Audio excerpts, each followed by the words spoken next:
கண்ணபிரான் தன் நண்பர்களோடு விளையாடின்னு இருக்கான். அவளை பயமுறுத்தணும்னு நினைச்சானாம். பயமுறுத்துறதுன்னா சாமான்யமா பயமுறுத்தினா பரவாயில்ல. இவன் என்ன பண்றான், மகாபாரத போர்க்களத்துல கிருஷ்ணனை பார்த்து கௌரவர்கள் எப்படி பயந்திருப்பா அந்த பயத்தை நண்பர்களுக்கு கொடுக்கணும்னு நினைச்சானாம். இப்படி போய் செய்யலாமா? கௌரவர்கள் தீயவர்கள், துஷ்ட சுபாவம் கொண்டவர்கள், அடியார்கள்ட்ட அபச்சாரப்பட்டா அதர்ம வழியில போறா, அவளை பயமுறுத்தினா. நண்பர்கள் அப்படி பயமுறுத்தலாமான்னா, கௌரவர்களை பயமுறுத்தினதுங்கிறது அவர்களை அழிப்பதற்காக.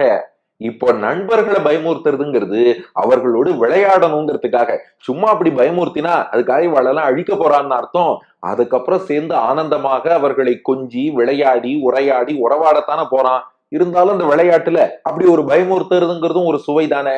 அதனால கௌரவர்களை டெரிஃபை பண்ணி பயமுறுத்தின மாதிரி நண்பர்களையும் பயமுறுத்துறதுன்னு முடிவு பண்ணானா.